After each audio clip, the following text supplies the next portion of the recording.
Sometimes the past finds you when you least expect it, even in the loneliest corners of the world. When you've spent years building a quiet life away from old mistakes, you learn to trust the simple things, like your dog's instincts. Elias McCrae lived alone in the Colorado mountains, with only his faithful dog Buck for company. When a widow named Lillian Cross arrived in town, something felt wrong. Buck wouldn't stop barking at her. He growled and snapped whenever she came near.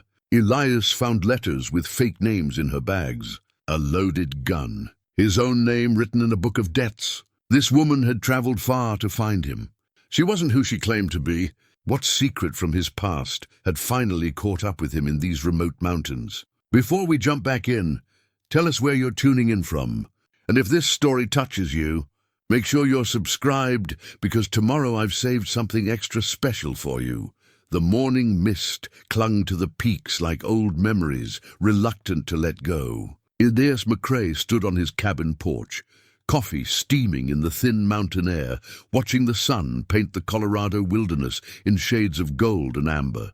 5 years he'd been living up here. 5 years of peace, broken only by the wind through the pines, and Buck's occasional bark at a wandering elk. Buck lay at his feet, a massive German shepherd mix with intelligent brown eyes that seemed to understand more than most people Elias had known. The dog's ears twitched at every sound, a chipmunk scurrying across fallen logs, the distant call of a hawk, the creak of settling timber. Nothing escaped Buck's attention, which was exactly why Elias trusted him more than any human he'd ever met. The leather journal beside his rocking chair chronicled these mountain years in careful handwriting. Daily weather observations, wildlife sightings, the slow cycle of seasons that had become his calendar. But between those practical entries lay deeper thoughts, reflections on the man he'd been before. The choices that had driven him to seek solitude among these peaks. He'd written just yesterday, "Buck caught a rabbit today, but let it go." Sometimes mercy comes naturally to creatures that have seen enough killing. I wonder if I'll ever learn that lesson as well as my dog has. The pages before that held similar musings. Gradual healing recorded one day at a time. The nightmares that had plagued his first year here had faded to occasional shadows. His hands, once quick to violence, had learned gentler purposes, splitting kindling, mending harness, sketching the mountain views that changed with each season. Pine Ridge Settlement lay 3 miles down the winding trail, a cluster of weathered buildings that served the scattered miners, trappers, and ranchers who called this remote corner of Colorado territory home.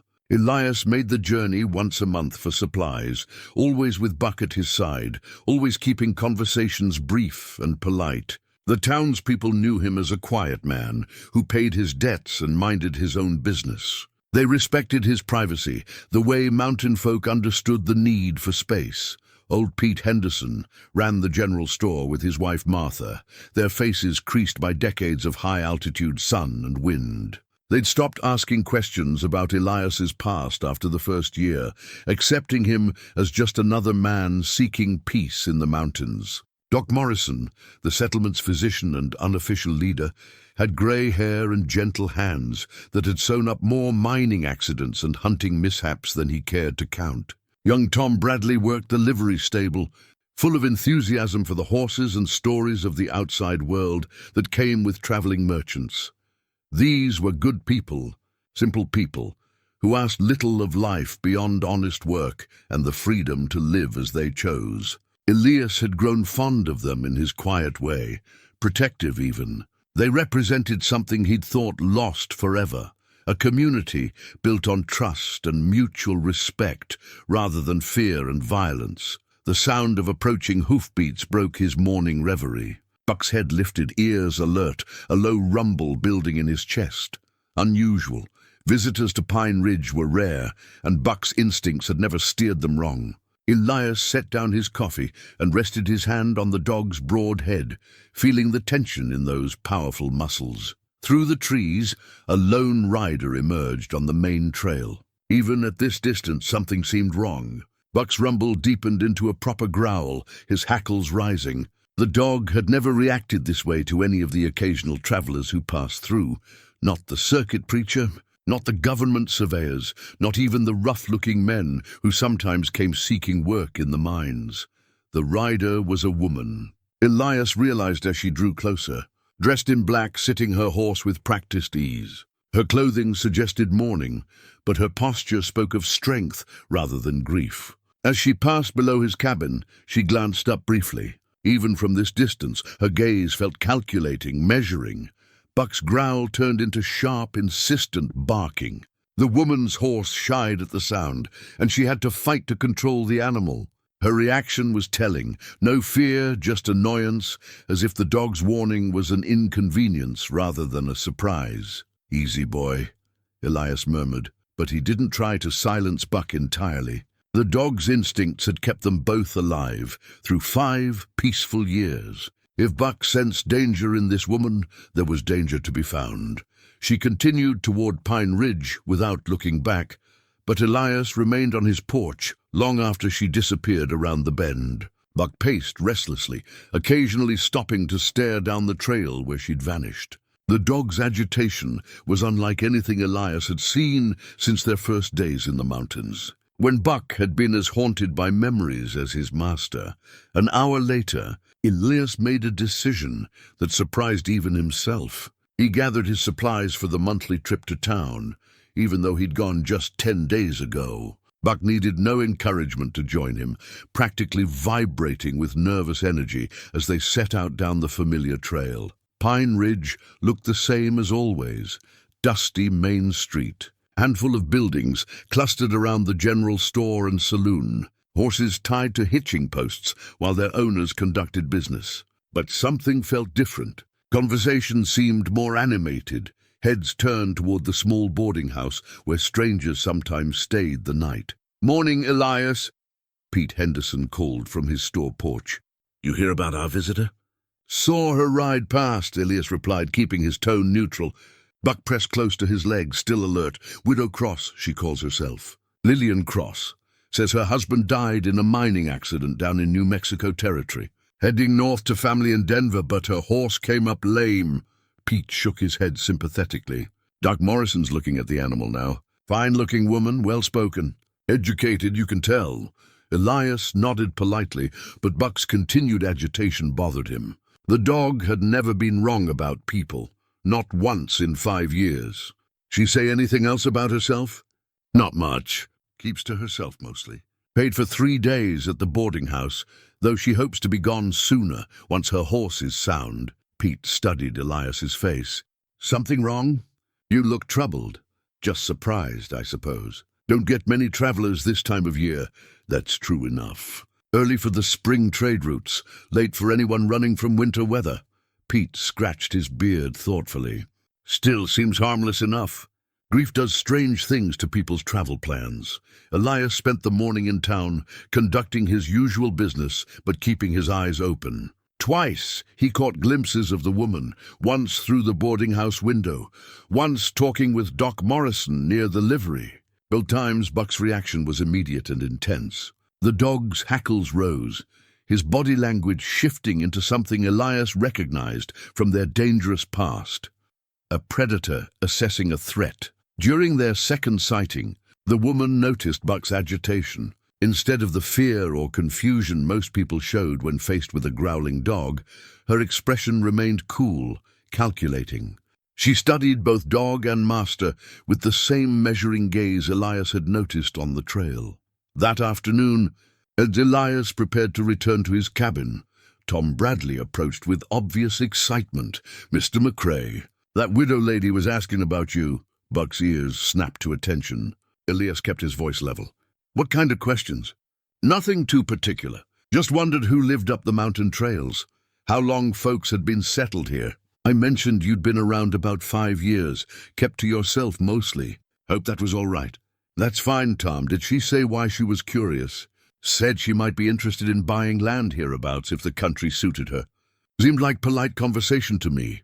Elias thanked the young man and headed home, but his mind raced with possibilities. 5 years ago, he'd chosen this remote settlement precisely because it was forgotten by the outside world. Few maps even showed Pine Ridge accurately.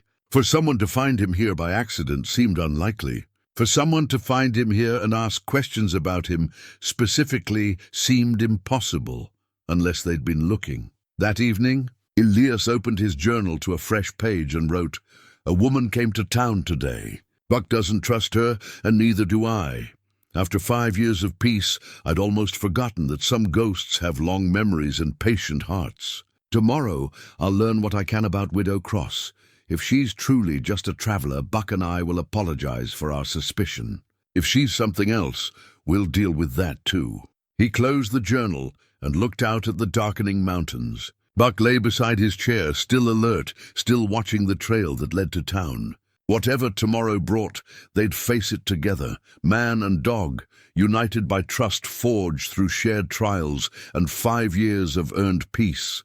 The wind picked up, carrying the scent of distant storms. Change was coming to Pine Ridge, whether they were ready or not. The next morning brought low clouds and the promise of rain. Elias woke to find Buck pacing by the cabin door, whining softly, a sound the dog rarely made. Something had disturbed his sleep, some scent or sound that demanded investigation.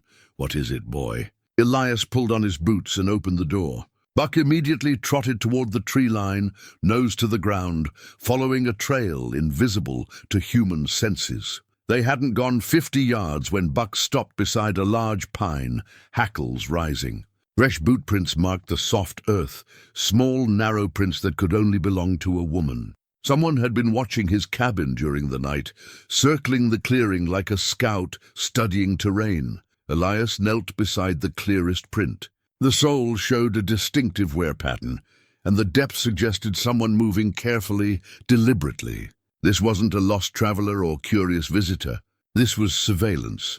Buck led him around the cabin's perimeter, revealing the full scope of the intrusion. The watcher had positioned herself to observe both the front porch and the back door, had noted the location of his woodpile and water barrel, had even found the small shed where he kept his tools. Professional reconnaissance, the kind that preceded either theft or violence. "Good boy," Elias murmured, scratching Buck's ears. Time to pay Widow Cross a visit.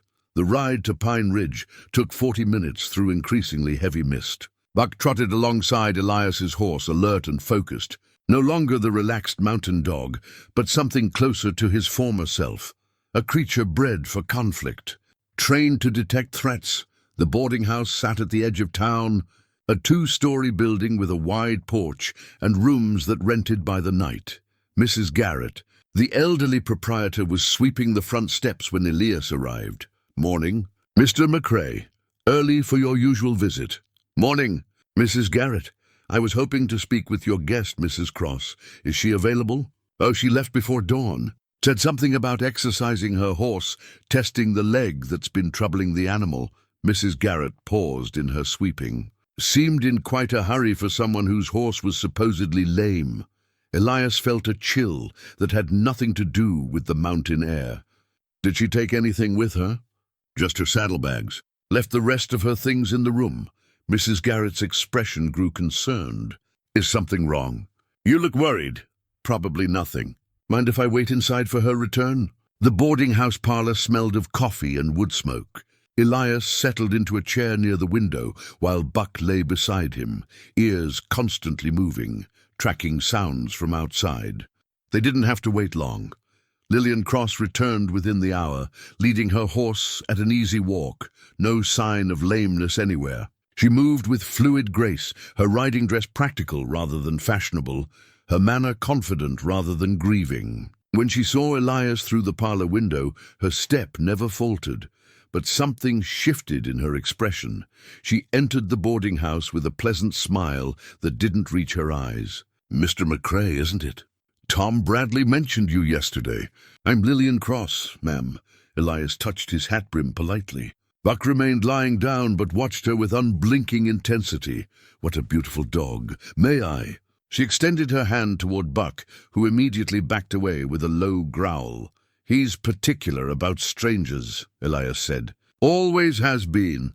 Animals often sense things we don't," Lillian replied, settling into a chair across from him. Your dog seems especially perceptive. The conversation felt like a chess match, each word carefully chosen, each pause measured.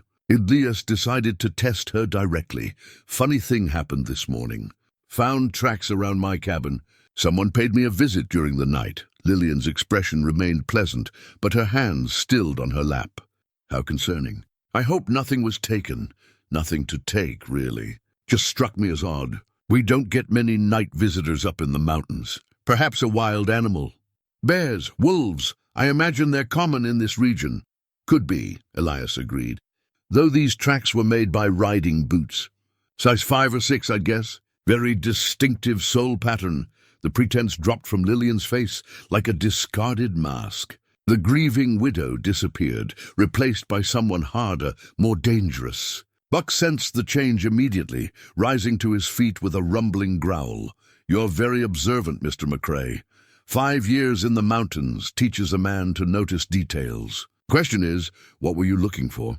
Lillian reached slowly into her jacket and withdrew a worn leather book. Even from across the room, Elias could see names written in neat columns, some crossed out in red ink. His own name was clearly visible near the bottom of one page. I was looking for verification, making sure I had the right man. She opened the book and read aloud. Elias McCrae, age 38, former Deputy U.S. Marshal, disappeared from Fort Collins 5 years ago after the Brennan incident. The blood drained from Elias's face. The Brennan incident, 3 words that encompassed the worst day of his life. The reason he'd fled civilization for these remote mountains. I've been looking for you for a very long time. Mr. McCrae. Buck's growling intensified, his muscles bunched for action. Elias placed a calming hand on the dog's head, while his mind raced through possibilities. Fight, flight, or negotiation. The same 3 options he'd faced 5 years ago. Who are you? He asked quietly. Someone whose life you destroyed. Lillian closed the book with a sharp snap. Someone who's traveled 800 miles for this conversation. Mrs. Cross, my name is Lillian Brennan. Thomas Brennan was my husband. The words hit Elias like a physical blow. Thomas Brennan, the man he'd arrested, the man who died in custody, the man whose death had shattered Elias's faith in justice and driven him into exile. Your husband was a killer, Elias said carefully. He murdered 3 people in cold blood. My husband was protecting his family from claim jumpers. You arrested him based on the word of men who wanted our land. Lillian's voice remained level, but her eyes blazed with long-suppressed fury. He died in that jail cell because of your incompetence. He died because you believed the wrong people, because you were too eager to make an arrest to investigate properly. Because my children lost their father, and I lost everything I cared about. Elias felt the familiar weight of guilt settling on his shoulders. The Brennan case had haunted his last months as a lawman, the doubts and second-guessing that had finally driven him to turn in his badge. I know I made mistakes, he said quietly. If I could change what happened, but you can't. Lillian stood, her hand moving to rest on something concealed beneath her jacket. That's why I'm here. To balance the scales. Buck erupted into sharp, aggressive barking. Mrs. Garrett's voice called from the kitchen, asking if everything was all right. The sound of approaching footsteps gave Elias a moment to think. This isn't the place, he said quickly. Too many innocent people. Lillian hesitated, her hand still hidden beneath her jacket. You're right. This is between us. 1 mile north of town, there's an old mine shaft. Abandoned for years. Meet me there at sunset. Why would you agree to that? Elias looked down at Buck, who had stopped barking but remained tense and ready. Because running hasn't solved anything. Because 5 years of hiding hasn't brought your husband back, or eased my conscience. Because maybe it's time to finish what started in Fort Collins. Lillian studied his face for a long moment.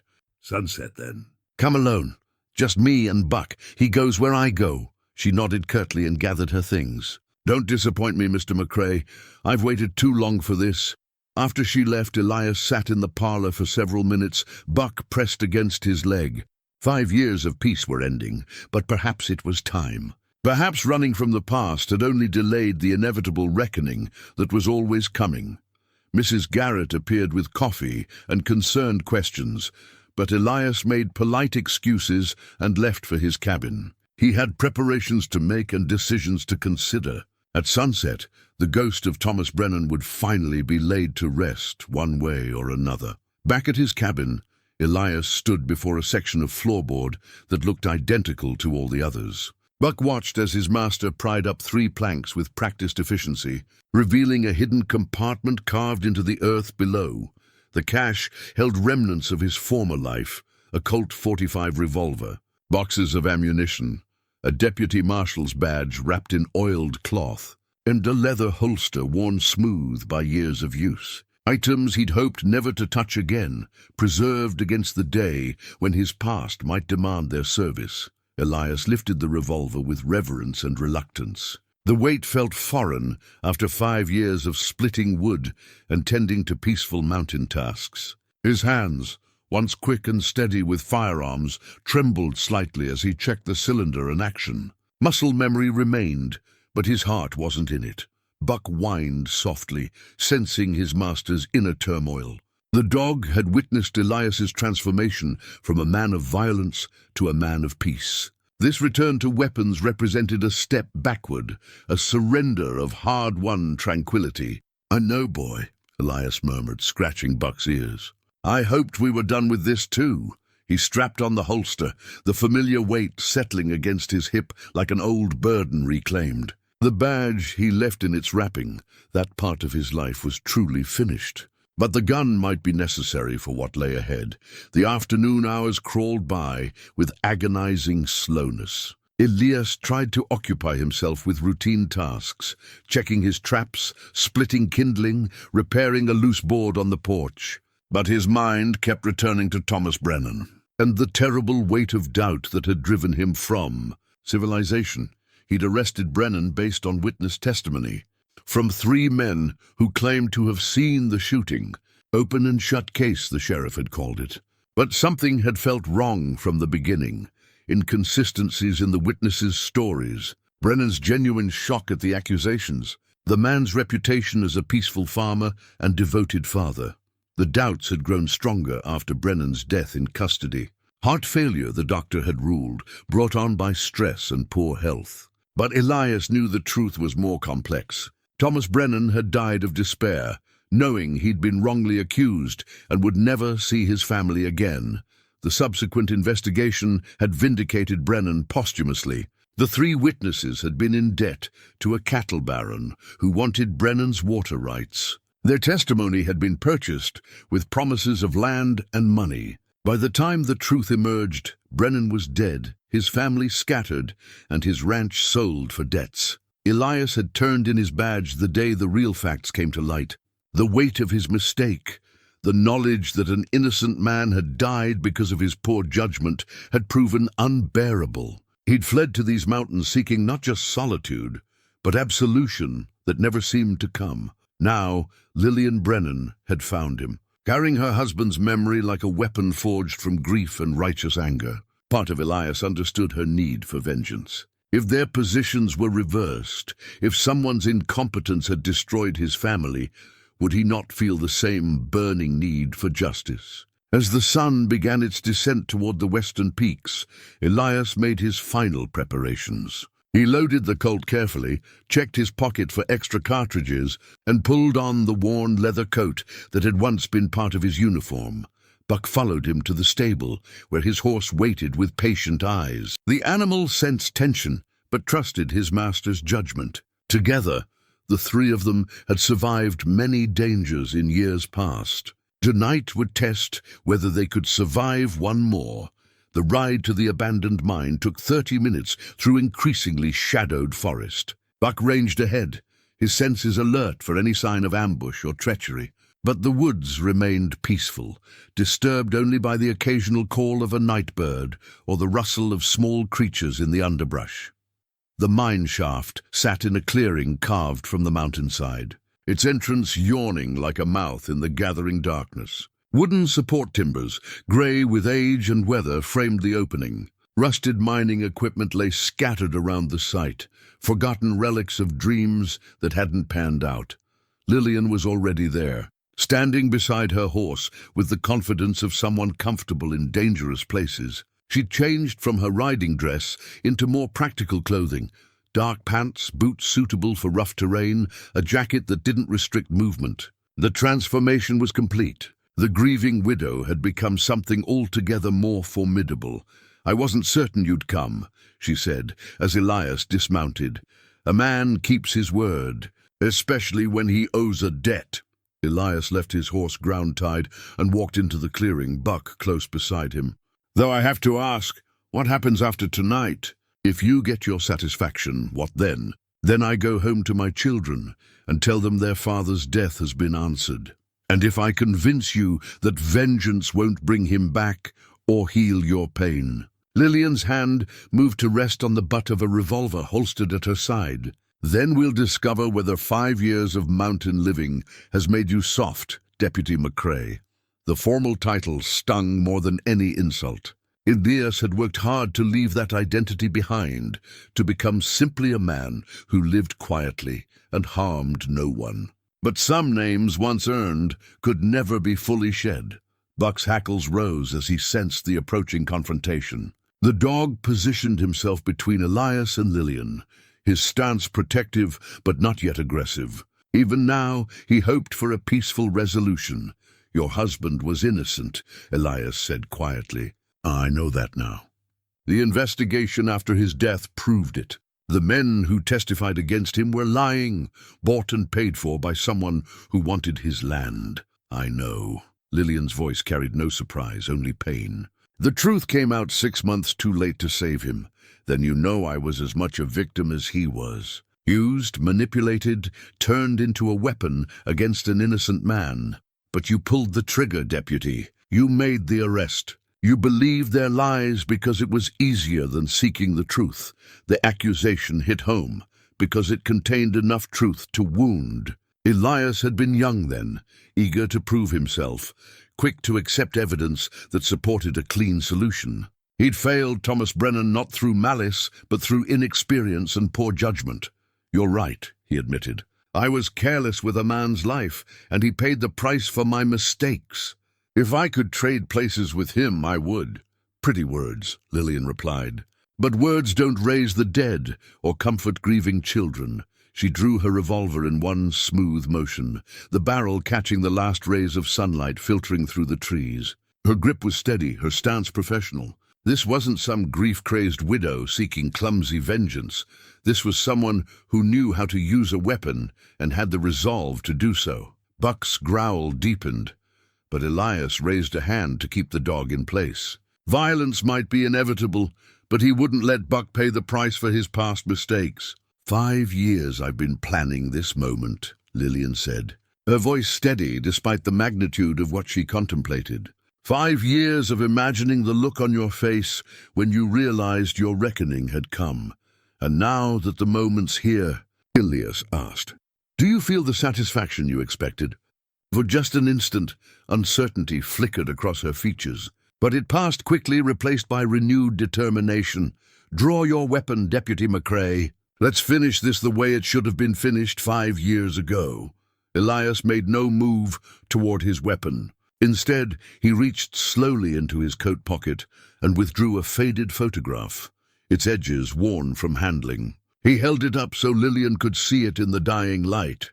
"Before you pull that trigger, I want you to see something." The photograph showed a young woman in a wedding dress, standing beside a tall man with kind eyes and calloused hands. Between them stood 2 children, a boy of perhaps 8 and a girl no more than 5. The family radiated happiness, their faces bright with hope for the future. Lillian's gun hand wavered slightly. "Where did you get that?" "From your husband's belongings. After he died, I went through everything, looking for some clue I'd missed, some evidence that might have saved him." Elias's voice carried the weight of old regret. "I found this in his wallet." He must have looked at it every day, thinking of what he had to live for. "Give it back." Her voice cracked almost imperceptibly. The boy would be 13 now, the girl 10. "What are their names?" "Don't." The word came out sharp, desperate. I think about them sometimes. Wonder how they're managing, whether they remember their father's voice, whether they blame him for what happened. Elias took a careful step forward. Do they know their mother rode 800 miles to kill the man responsible for their father's death? Lillian's composure began to fracture. Stop talking.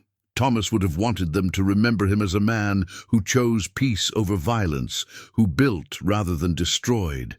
What would he think of what you're planning to do? You don't get to speak for my husband. The gun trembled in her grip. You don't get to use his memory to save yourself. Buck whined softly, sensing the emotional turmoil radiating from both humans. The dog's instincts told him danger was near, but his training demanded he wait for his master's command. You're right, Elias said quietly. I have no claim on his memory, but I do know something about carrying guilt, about letting anger consume everything good in your life. He gestured toward the photograph. That man in the picture wouldn't want his children to lose their mother to vengeance.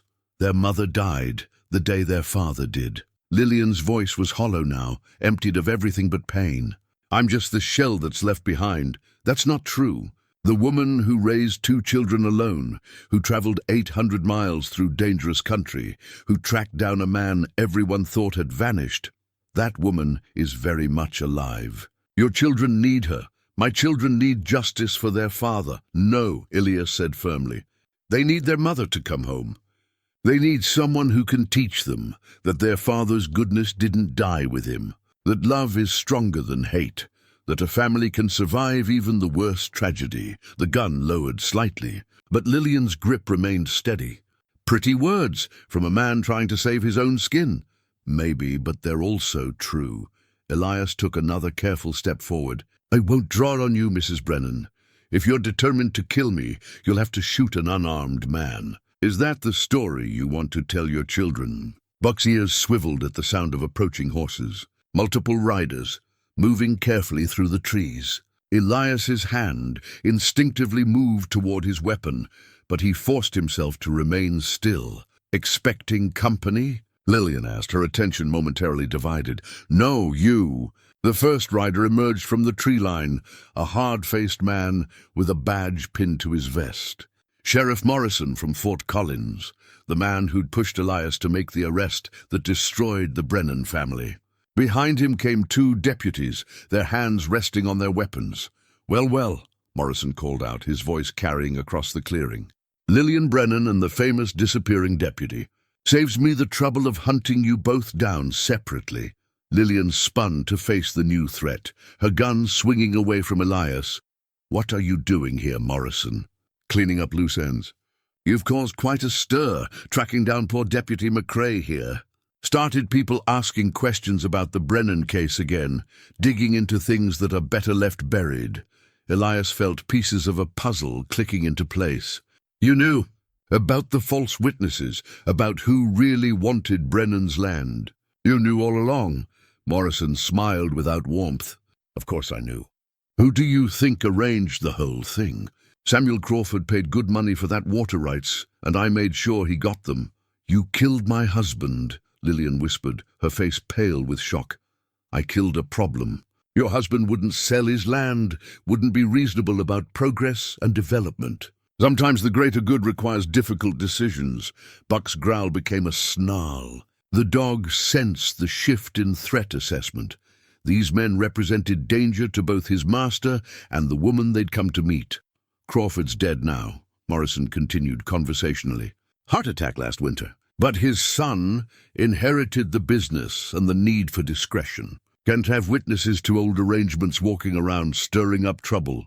So you decided to eliminate us both, Elias said. 2 birds, 1 stone. Tragic confrontation between a grief-crazed widow and the deputy who destroyed her life. Both found dead at an abandoned mine shaft. Very neat, very final. The deputies spread out, flanking the clearing to prevent escape. Elias recognized the tactical positioning. These men had done this before. You made one mistake, Morrison, Elias said, his hand moving slowly toward his weapon. What's that? You underestimated how much I've learned about survival in these mountains. "And you definitely underestimated my dog." Buck exploded into motion at some signal only he and Elias understood. The massive dog launched himself at the nearest deputy, powerful jaws clamping down on the man's gun arm. The scream that followed echoed off the mountain walls. In the chaos that followed, Elias drew his Colt and dove for cover behind a rusted ore cart. Lillian, her survival instincts overriding her grief, rolled behind a pile of mining timber. Gunfire erupted across the clearing, muzzle flashes bright in the gathering darkness. Morrison's voice cut through the shooting. "Kill them both. Make it look good." But as the battle intensified, Elias realized something had changed. The woman who'd come here to kill him was now fighting beside him. Their shared danger creating an unexpected alliance against a common enemy. The photograph of Thomas Brennan's family lay forgotten in the dirt, but its message had been received. Some fights were worth having, and some enemies were worth facing together.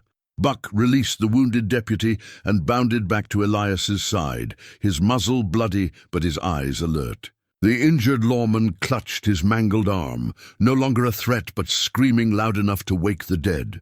Morrison and the remaining deputy had taken cover behind their horses, using the animals as shields while they planned their next move. "How many more are coming?" Elias called to Lillian over the sound of sporadic gunfire. "I don't know," she replied, checking her ammunition. "Morrison's not the type to take chances. There could be others." As if summoned by her words, Buck's ears pricked up at sounds beyond human hearing. The dog's head swiveled toward the North Trail, his body language shifting to high alert. More riders were approaching, at least 3 horses by the rhythm of hoofbeats on mountain stone. Elias reached into his coat and withdrew a small leather pouch, its contents soft and worn with age. Buck immediately recognized the scent that emerged when his master opened it: sage, sweetgrass, and herbs gathered by an old Ute medicine man who'd saved their lives during a blizzard 3 winters ago. "What is that?" Lillian asked, watching Elias sprinkle the mixture on his hands and face. "Insurance. An old friend taught me that some battles aren't won with bullets alone." He rubbed the herbs on Buck's fur as well, the dog standing patiently for the ritual. "These mountains have their own rules, their own allies for those who know how to ask." The medicine bag had been a gift from Walking Bear, a Ute elder who'd found Elias half frozen in a snowstorm and nursed him back to health. The old man had shared not just medicinal knowledge, but wisdom about surviving in country that could kill the unprepared. More importantly, he taught Elias that the land itself could be an ally to those who respected its power. Morrison's voice echoed across the clearing. "You're outnumbered and outgunned, McCrae. Send out the woman and maybe I'll make this quick." "Counteroffer," Elias shouted back. "Ride away now, and maybe I won't tell the territorial governor about your arrangement with Crawford." Laughter was Morrison's only response, followed by renewed gunfire that chipped stone from the ore cart. The sheriff clearly felt confident in his position, superior numbers, good cover, and reinforcements approaching. But Elias knew something Morrison didn't. These mountains had taught him patience, stealth, and the value of using terrain to his advantage. More importantly, Buck had learned to hunt in country where a wrong step meant death. "Can you keep them occupied for 5 minutes?" Elias asked Lillian. "Where are you going?" "To even the odds." He pointed toward a narrow trail that switchbacked up the mountainside. "There's an old mining ledge above us. Good firing position, and Buck knows a way up through the rocks." Lillian studied the cliff face with a practiced eye. "That's a dangerous climb in daylight." "In this light it's suicide, maybe, but staying here is definitely suicide." Elias checked his weapon and gathered extra ammunition. "When you hear gunfire from above, that's your signal to move. There's a trail behind those timber piles that leads back toward town. I'm not running. You're not running. You're living to see your children again." He met her eyes in the fading light. That's what Thomas would want. Before she could argue further, Elias melted into the shadows with Buck at his side. The dog's dark fur and silent movement made him nearly invisible against the mountain stone. Together, they began the treacherous ascent up a path that existed more in memory than reality. The climb took longer than expected. Loose shale shifted under their feet, threatening to send them tumbling back down the mountain. Buck's superior night vision and sure footing proved invaluable. The dog, finding handholds and stable routes that would have taken Elias hours to discover alone. Below them, the gunfight continued with occasional flurries of shots. Lillian was conserving ammunition while keeping Morrison's men honest, a smart strategy that bought them precious time. The approaching riders had arrived and taken positions around the clearing's perimeter, but their numbers worked against them in the confined space. Halfway up the cliff face, Elias discovered they weren't alone. Bootprints in a patch of soft earth showed that someone else had used this route recently, within the last day or two. Buck's nose confirmed what the tracks suggested. Lillian had scouted this position during her night reconnaissance of his cabin. The woman was more thorough than he'd given her credit for. She'd planned for multiple contingencies, studied the terrain, and prepared escape routes. Her grief might be driving her actions, but her mind remained sharp and tactical. The old mining ledge offered exactly what Elias had hoped, a commanding view of the clearing below and solid rock for cover. Wooden posts from long-abandoned equipment provided concealment, while gaps between the stones gave him clear fields of fire. Buck settled beside him, panting slightly from the climb, but alert and ready. The dog's ears constantly tracked sounds from below, the creak of leather, the scrape of boots on stone, the whispered conversations of men planning violence. Elias counted at least 6 targets spread around the clearing's edge. Morrison and his original deputy held the position near the horses, while the newcomers had positioned themselves to prevent escape routes. Standard law enforcement tactics, except these men weren't interested in arrests. The wounded deputy had stopped screaming, but remained where he'd fallen, clutching his mangled arm and occasionally whimpering. His injury would require medical attention soon, but his companions seemed more concerned with completing their mission than saving his life. From his elevated position, Elias could see Lillian's location behind the timber pile. She'd moved twice since he'd started his climb, using the confusion of multiple shooters to improve her position. Smart woman. She understood that staying mobile meant staying alive. The first shot from above took Morrison's new deputy in the shoulder, spinning him around and sending him stumbling into the open. The second shot finished what the first had started, and suddenly the odds were much more even. "Sniper!" Morrison shouted, his voice cracking with surprise and fear. "Where's he shooting from?" Buck's low growl told Elias that more riders were approaching from the south trail, reinforcements that would tip the balance back toward Morrison's favor. Whatever they were going to do, it had to happen quickly. Below them, Lillian took advantage of the confusion to change positions again, moving closer to the horses. She understood the tactical situation as well as he did.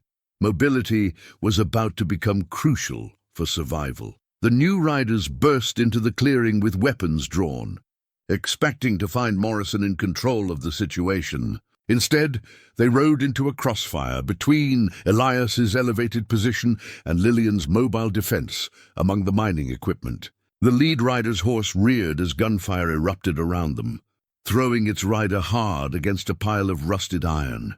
Buck's ears flattened against his head as he detected something that made Elias's blood run cold. More horses approaching from multiple directions. This wasn't just a cleanup operation. It was a coordinated sweep designed to eliminate every witness to Morrison's corruption. From his ledge position, Elias could see what the others couldn't yet perceive. Riders were converging on the mine from 3 separate trails, moving with the precision of men who'd done this before. Morrison had called in favors, hired guns, or both. The net was closing around them with deadly efficiency.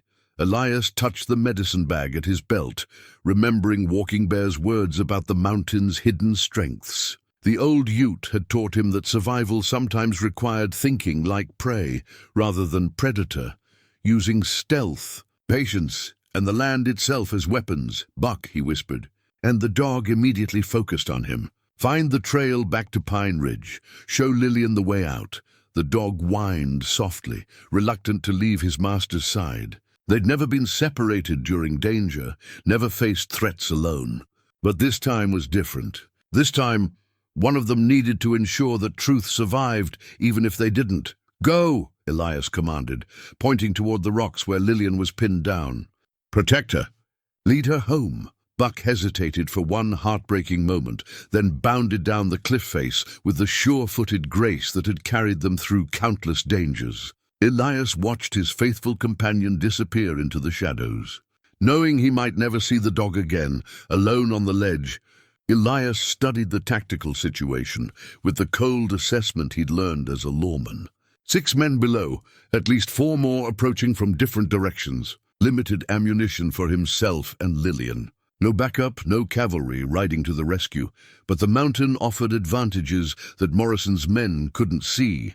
Elias knew every trail, every cave, every treacherous passage that could swallow the unwary. More importantly, he understood how sound traveled in these peaks, how echoes could confuse and misdirect, how the landscape itself could become a weapon. He aimed carefully at a pile of loose shale above Morrison's position and fired.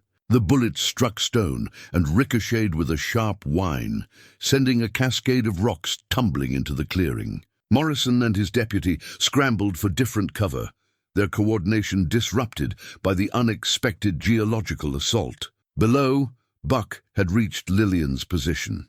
Elias could see the dog pressing close to her, nose pointing toward a narrow gap between 2 massive boulders. The animal was communicating in the way dogs did, through body language and instinct, showing her the escape route Elias had chosen. But Lillian wasn't retreating. Instead, she was using Buck's presence to coordinate her movements, letting the dog's superior hearing guide her attacks. When Buck's ears swiveled toward hidden enemies, she adjusted her aim accordingly.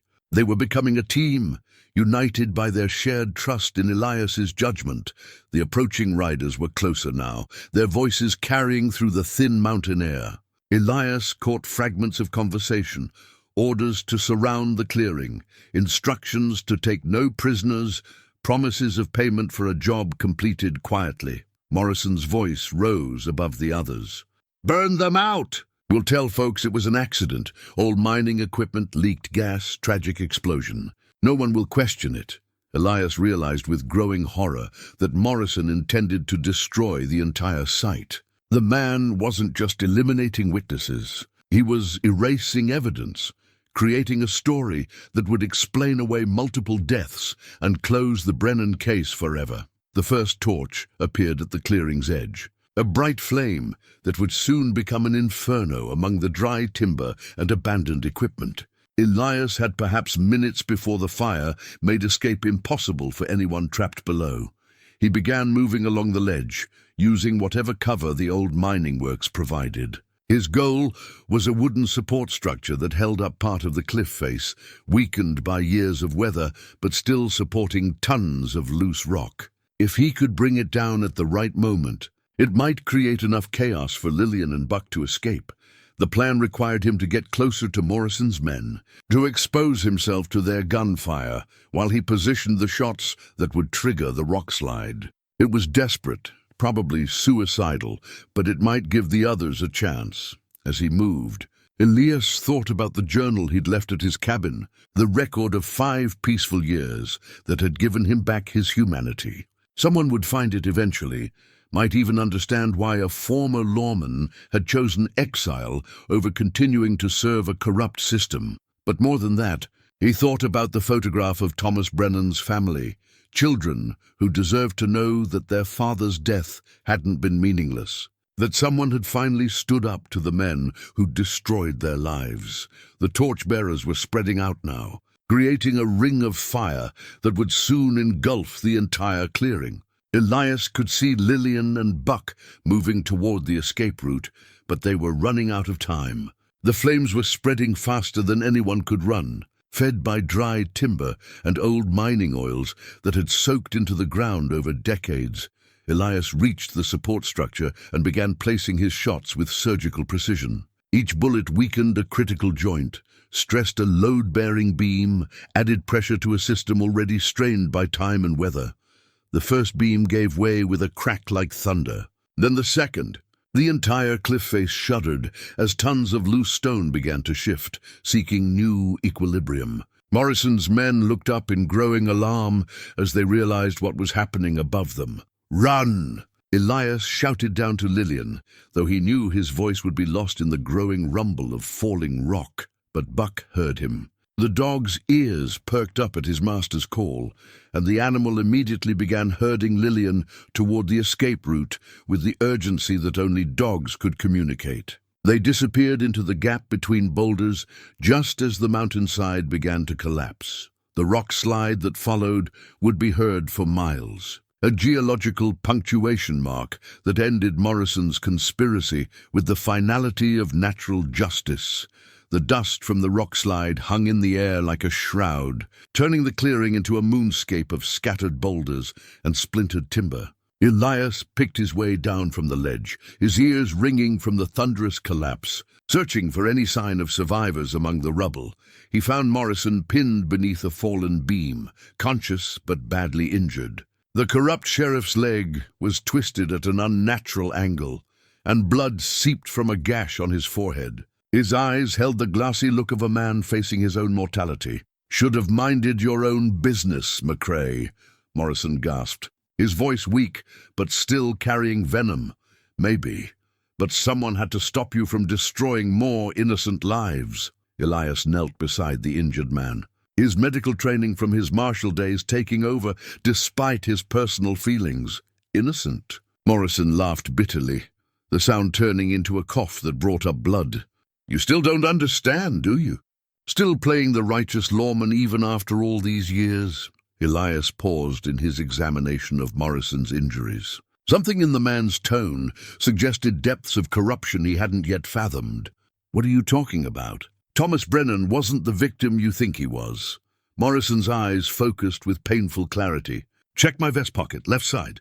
There's something you need to see." Against his better judgment, Elias reached into the indicated pocket and withdrew a tarnished badge.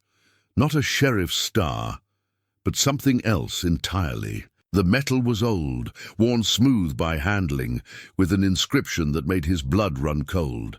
Deputy U.S. Marshal Thomas J. Brennan, 1851. "That's impossible," Elias whispered. Brennan was a farmer, a rancher. He had no law enforcement background. Thomas Brennan was a federal marshal, working undercover to investigate land fraud in the territory.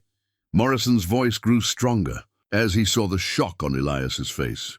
He'd been tracking Crawford's operation for 2 years, gathering evidence of illegal land grabs and murdered homesteaders.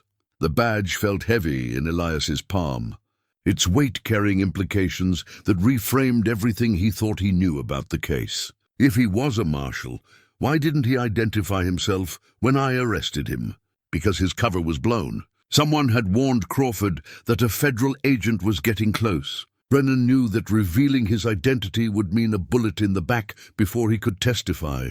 Morrison coughed again, more blood staining his lips. He chose to maintain his cover, hoping to survive long enough to expose the whole conspiracy. Elias felt the world shifting beneath him like unstable shale. Then why did he die in custody? Because Crawford had people everywhere, in the sheriff's office, the courthouse, even the jail. Brennan was poisoned his second night in custody. Made to look like heart failure, Morrison's eyes held a strange satisfaction at revealing the truth. "You want to know the real joke? I was working for Brennan." "What?" The word came out strangled.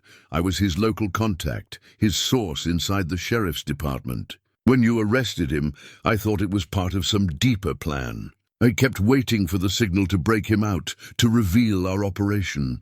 Morrison's laugh turned into another bloody cough. "By the time I realized what had really happened, he was dead, and Crawford was covering his tracks." The implications crashed over Elias like an avalanche. "You let me believe I'd killed an innocent man. You let me carry that guilt for 5 years while you knew the truth. Guilt makes men careful.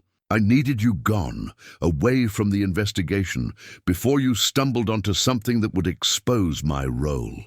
Morrison's voice grew weaker. "If you'd stayed and kept digging, you might have learned that your arrest was based on intelligence I provided. Crawford would have realized he had a traitor in the sheriff's office. So you destroyed my career and my peace of mind to protect your cover. I protected the investigation. Brennan's death couldn't be meaningless. His work had to continue. Morrison tried to shift position and grimaced in pain. For 3 years after you left, I fed information to federal authorities. Crawford's entire network was rolled up. Dozens of murderers and land thieves brought to justice. Elias stared at the badge in his hand, trying to process revelations that overturned years of guilt and self-recrimination. And Lillian? Does she know what her husband really was? She knows he was a lawman. She doesn't know about the undercover work, or that his death was part of a larger investigation. Morrison's breathing grew more labored. She thinks he died because of your incompetence, not because he was a hero who sacrificed his life for justice. Why tell me this now? Why not take the secret to your grave? Morrison's eyes flickered toward the gap in the rocks where Lillian and Buck had disappeared. Because Crawford's son isn't content with his father's legacy. Young Matthew Crawford has been tracking down everyone connected to the original investigation. Brennan's family, you, me, anyone who might know enough to cause problems. The men who attacked us tonight, hired killers working for Matthew Crawford. He wants to finish what his father started, eliminate every witness who might connect the Crawford name to murder and land fraud. Morrison coughed up more blood. That woman doesn't know it, but her children are next on his list. The pieces of a larger puzzle began falling into place. Lillian's quest for vengeance hadn't just brought her to Elias, it had led Crawford's people directly to her. By tracking down the deputy she blamed for her husband's death, she'd exposed herself and her family to the very conspiracy that had killed Thomas in the first place. Where are her children now? Elias demanded. Safe house in Denver, last I heard. But Crawford has resources, connections. It's only a matter of time before he finds them. Morrison's voice was fading fast. There's more, McCrae. Documents, evidence that Brennan gathered before his death. Hidden in a place only his wife would know to look. Where? Ask her about the homestead. Ask her about the place where they first met. Morrison's eyes began to glaze over. And McCrae, when you find those documents, remember that some lawmen die for the badge, but others live for it. Brennan was both. The corrupt sheriff's breathing became shallow, then stopped altogether. Elias closed the dead man's eyes and stood slowly, the marshal's badge still clutched in his palm. Everything he'd believed about the Brennan case, about his own guilt and failure, had been built on lies and incomplete information. Thomas Brennan hadn't been an innocent farmer destroyed by an overeager deputy. He'd been a federal marshal who died in the line of duty, maintaining his cover even unto death to protect a larger investigation. His sacrifice had led to justice for dozens of victims and the destruction of a criminal network that had terrorized the territory for years. And Lillian, grief-stricken, determined Lillian had spent 5 years hunting the wrong man while the real architect of her husband's death built new schemes on the foundation of old crimes. Elias looked toward the rocks where she disappeared with Buck, knowing he had to catch up with them before Crawford's remaining men regrouped.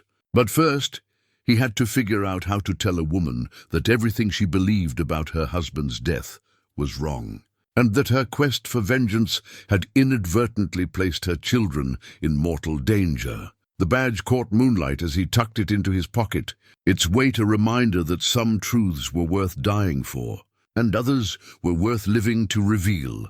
Elias found the escape trail by following Buck's distinctive paw prints in the soft earth between the boulders. The path was treacherous in darkness, winding through rock formations that could easily conceal an ambush. But the dog's tracks provided a reliable guide through terrain that might otherwise prove fatal.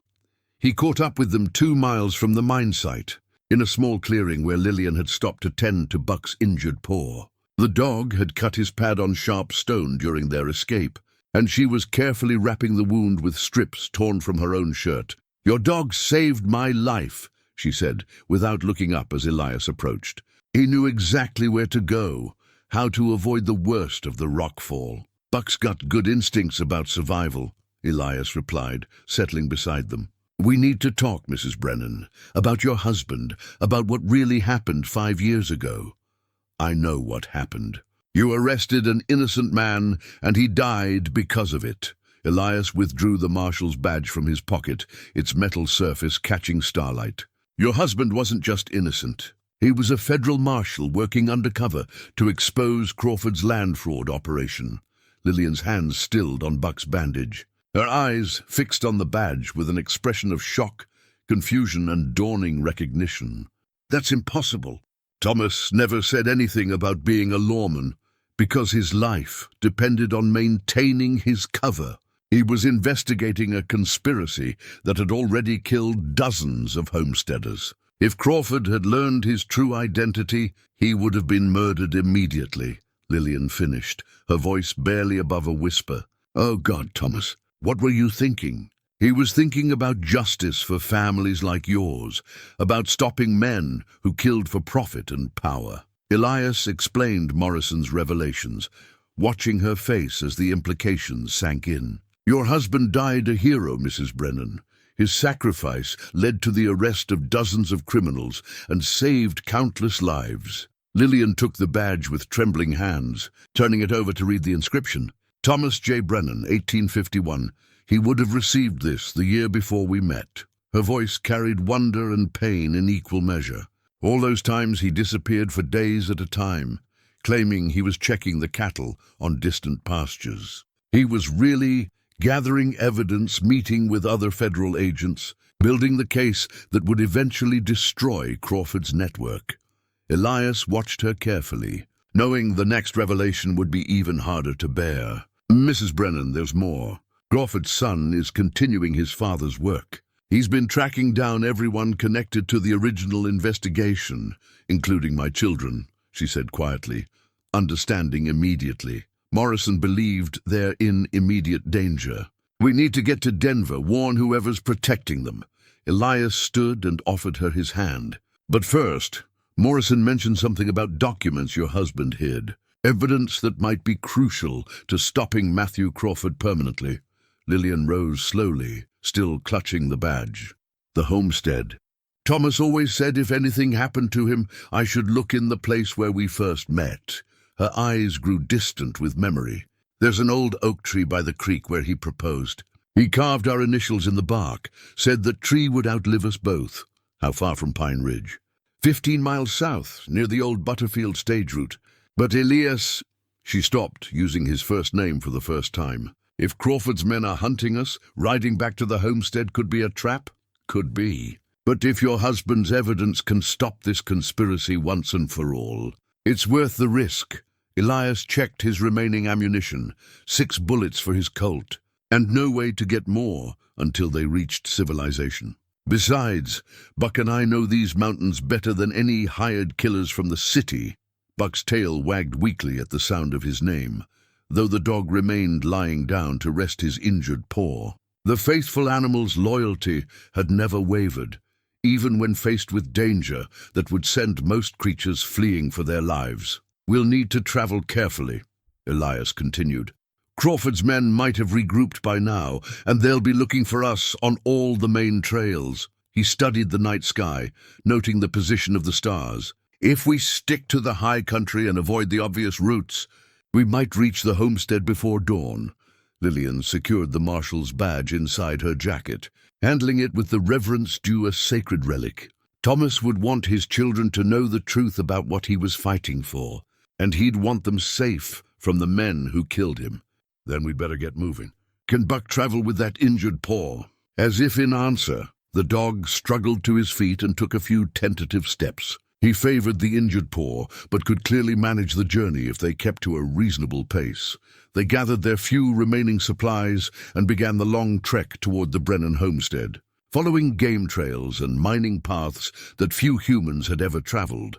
Elias led the way, drawing on 5 years of mountain experience to find routes that would conceal their passage. Buck ranged ahead despite his injury, his senses alert for any sign of pursuit.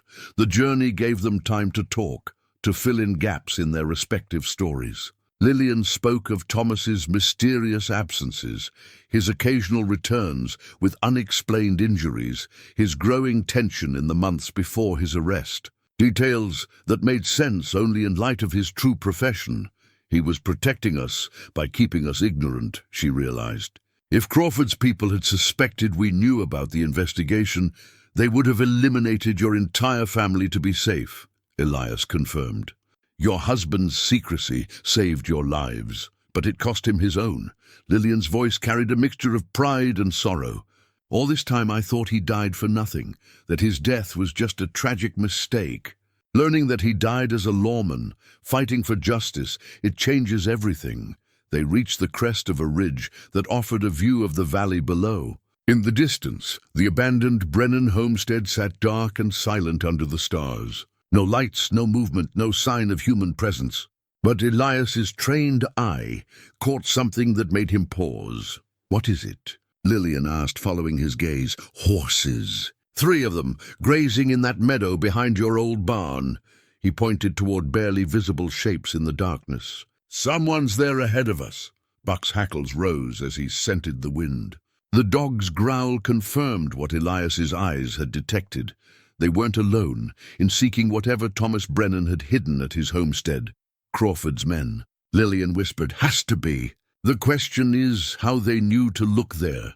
Elias studied the terrain below, planning approach routes and escape paths. Either they've been watching you longer than we thought, or someone told them about the homestead. Lillian's face hardened with understanding. Someone who knew about Thomas's investigation and where he might hide evidence. The implications were troubling. Morrison was dead, taking his secrets with him. But the conspiracy had clearly reached deeper than anyone realized, with tentacles extending into places they hadn't suspected. "We can't approach directly," Elias decided. "But there's an old mining tunnel that runs under the creek. If it's still passable, we might be able to reach the oak tree without being seen.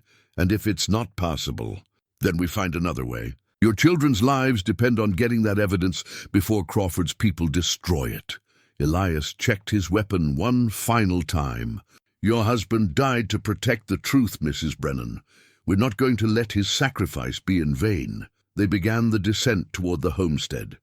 3 figures moving through the darkness, a former deputy seeking redemption, a widow learning the truth about her husband's heroism, and a faithful dog whose loyalty had already saved them all once tonight.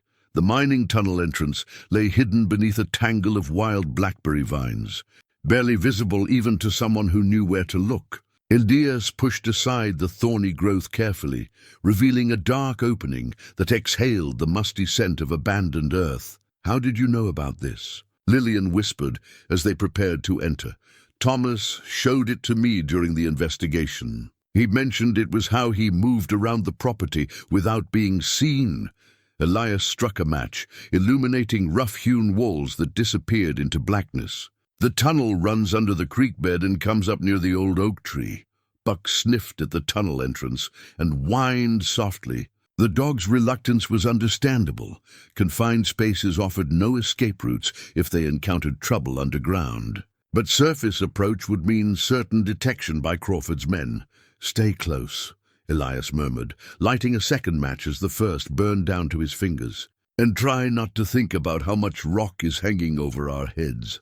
The tunnel was a relic from the homestead's early days, when Thomas had tried his hand at mining before turning to ranching. The work was amateur but solid, with wooden supports that had somehow survived years of neglect. Their footsteps echoed in the confined space as they made their way through darkness, broken only by the brief flare of matches.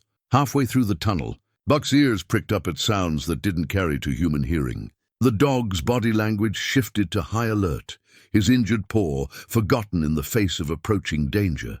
Voices filtered down through the earth above them, men positioned near the creek, probably watching the obvious approach routes. "They're directly overhead," Elias breathed, extinguishing his match before the light could betray their position. In absolute darkness, they continued forward by touch, feeling their way along the tunnel walls, while Buck's superior senses guided them past obstacles they couldn't see. The dog's breathing grew more labored as his injured paw took weight, but he pressed on without complaint. The tunnel emerged behind a curtain of willow branches that hung into the creek bed. Elias parted the growth carefully, peering out at the homestead grounds. The old oak tree stood 50 yards away, its massive trunk scarred by time and weather. Thomas Brennan's carved initials were still visible in the bark, weathered but legible in the starlight. 3 men with rifles had positioned themselves around the property's perimeter. Professional killers, moving with the confidence of men who'd done this work before. They'd chosen their positions well, overlapping fields of fire that covered all approaches to the tree. But they'd made one critical mistake. They were watching for threats coming from outside the property, not from underground passages they didn't know existed. Elias withdrew the small cache of mining dynamite he'd salvaged from the collapsed mine shaft.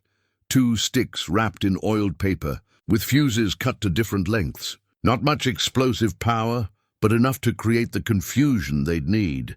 "When those go off, you run for the tree," he whispered to Lillian. "Whatever Thomas hid there, find it fast. We won't have long before they regroup. What about you?" "Buck and I will keep them busy." Elias scratched the dog's ears affectionately. "We've done this before." Lillian's hand found his in the darkness, squeezing briefly. "Thank you for everything. Thank me when your children are safe." Elias lit the first fuse and hurled the dynamite toward the barn, where 2 of Crawford's men had taken cover. The explosion lit up the night sky with orange flame, sending splinters of wood flying in all directions. Before the echo faded, he lit the second stick and sent it toward the house where the 3rd gunman was positioned. In the chaos that followed, Lillian sprinted for the oak tree, while Elias and Buck emerged from their hiding place to engage the disoriented killers. The first man to recover from the explosions found himself facing a mountain man who'd learned to fight dirty and a dog trained to attack on command. Buck launched himself at the gunman's throat, powerful jaws clamping down on the man's gun arm. The scream that followed was cut short as Elias's Colt spoke once, then twice. The killer dropped without firing a shot. The second man had better reflexes, rolling away from the barn explosion and coming up with his rifle ready. His shot missed Elias by inches, chipping bark from the oak tree, where Lillian was frantically searching the carved trunk for her husband's hidden cache. Elias dove behind a water trough as more bullets whined overhead. The remaining killers had recovered from their surprise and were coordinating their attack, using military tactics to pin him down while they flanked his position. "Found it," Lillian called out, her voice tight with excitement and fear. Buck bounded toward the tree, his protective instincts overriding his own safety. The dog positioned himself between Lillian and the approaching gunman, hackles raised and teeth bared in a display of canine ferocity that would have given pause to a grizzly bear. But guns trumped courage, and the killers were closing in fast. The final gunman emerged from behind the burning barn, his rifle trained on Buck's protective stance near the oak tree. Elias had 1 shot left in his Colt and 2 targets to eliminate. Time slowed as he made the calculation that would determine who lived and who died in the next few seconds.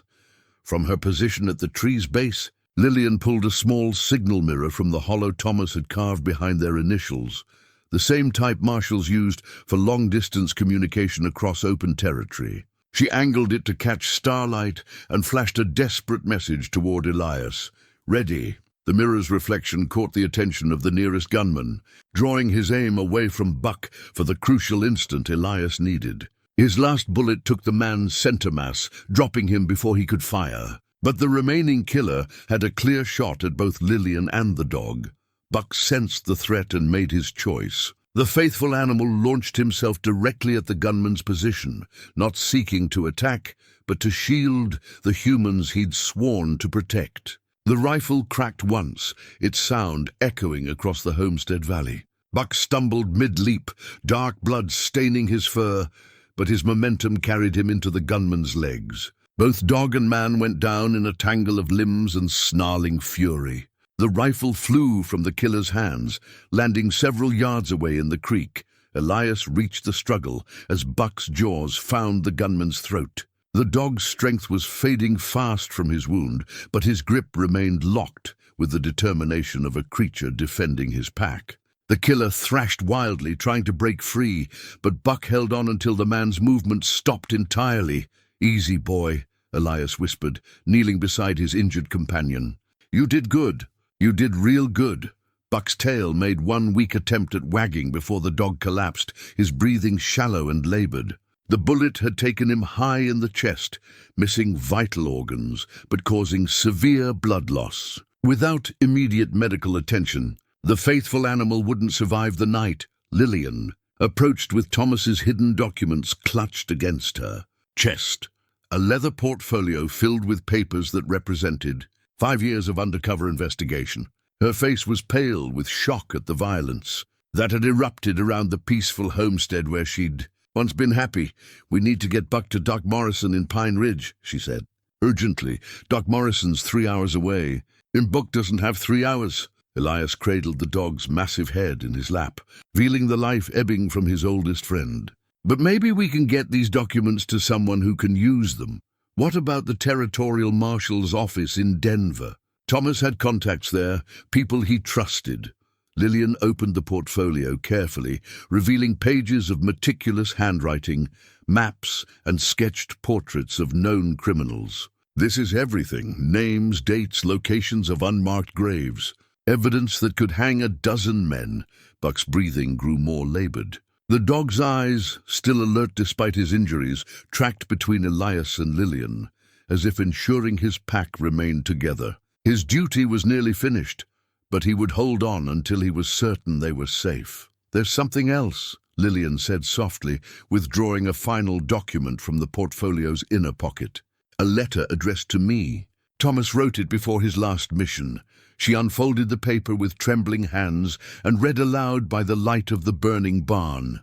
"My dearest Lillian, if you are reading this, then the work has cost me my life, but hopefully not in vain. The man I have become is not the simple rancher you married, and I pray you can forgive me for the deception that love required. Know that every dangerous day was made bearable by the thought of coming home to you and our children. The evidence in this cache will finish what I started, but only if it reaches honest hands. Trust Deputy McCrae. He is a good man caught in a bad situation, and he will help you see justice done. Tell our children their father died, fighting for families like ours, and that love is stronger than the evil men do. Forever yours, Thomas." Elias felt the weight of redemption in those words. Thomas Brennan had understood the impossible position his undercover work created, had foreseen the guilt and confusion that would follow his death. Even facing his own mortality, the marshal had thought to absolve the deputy, who would inevitably blame himself. Buck's eyes were growing dim, but his gaze remained fixed on his master's face. The dog had given everything for the people he loved, had faced death without hesitation to protect them. In his simple canine heart, duty and devotion were the same thing. "You saved us all, Buck," Elias whispered, his voice thick with grief. "Every life that evidence saves, every family that justice protects, it's because of what you did tonight." The faithful dog's tail moved once more, a final gesture of acknowledgement and love. Then Buck's breathing stopped, his duty finally complete. In the distance, the sound of approaching riders echoed across the valley. Help was coming at last, but it was too late for the bravest soul among them. 3 months later, Elias stood beside a freshly carved headstone in the Pine Ridge Cemetery, his hat in his hands and the mountain wind stirring his graying hair. The marker was simple but dignified, bearing an inscription that told a story of loyalty beyond words. "Buck, faithful friend and protector, he gave all for love." Lillian approached with 2 children at her side, a boy of 13 with his father's steady eyes and a girl of 10 whose smile carried her mother's strength. The family resemblance was unmistakable, as was the bond that had carried them through tragedy and into healing. "The children wanted to see where Buck is buried," Lillian said softly. "They've heard so many stories about him. They feel like they knew him." He would have loved them, Elias replied, kneeling to place a handful of wildflowers on the grave. Buck always had a soft spot for young ones.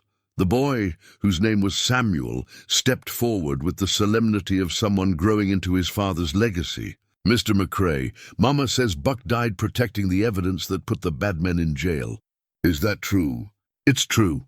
Your father gathered proof that Crawford and his men were murderers and thieves.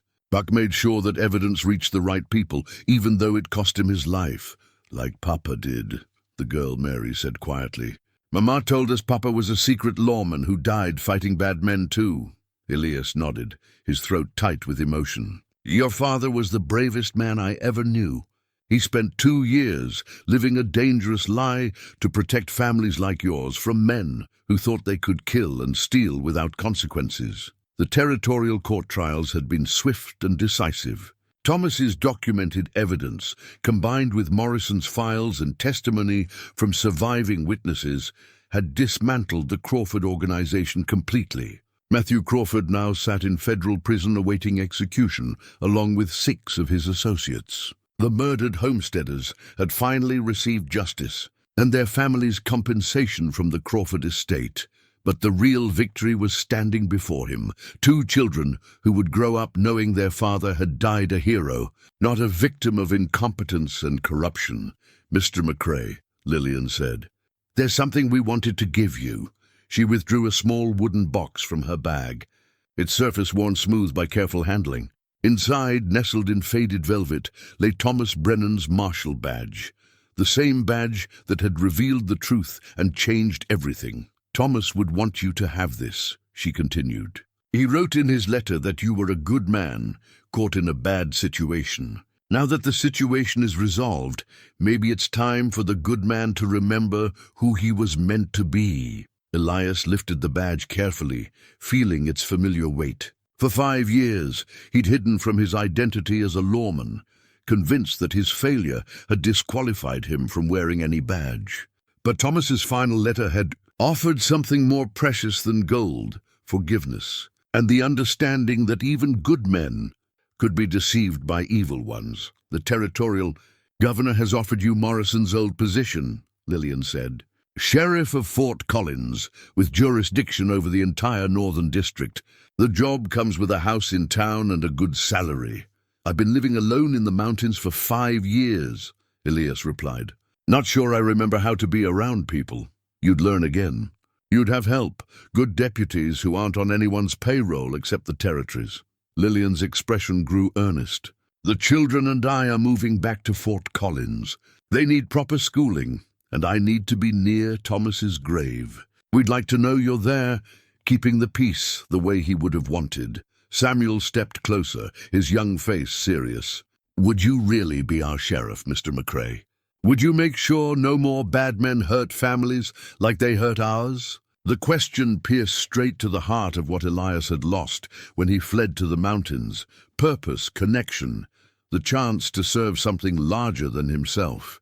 Buck had understood that instinctively, had given his life for the principle that good people deserve protection from evil ones. "I think I'd like that," Elias said quietly, pinning the badge to his coat.